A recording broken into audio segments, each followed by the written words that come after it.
15 شعبان کا روزہ۔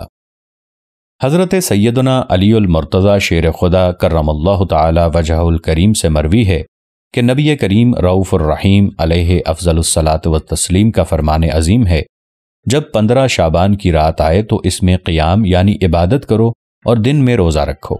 بے شک اللہ تعالی غروب آفتاب سے آسمان دنیا پر خاص تجلی فرماتا ہے اور کہتا ہے کوئی مجھ سے مغفرت طلب کرنے والا کہ اسے بخش دوں، ہے کوئی روزی طلب کرنے والا کہ اسے روزی دوں، ہے کوئی مصیبت زدہ کہ اسے عافیت عطا کروں، ہے کوئی ایسا، اور یہ اس وقت تک فرماتا ہے کہ فجر طلوع ہو جائے۔ سنن ابن ماجہ جز 2 صفحہ 160۔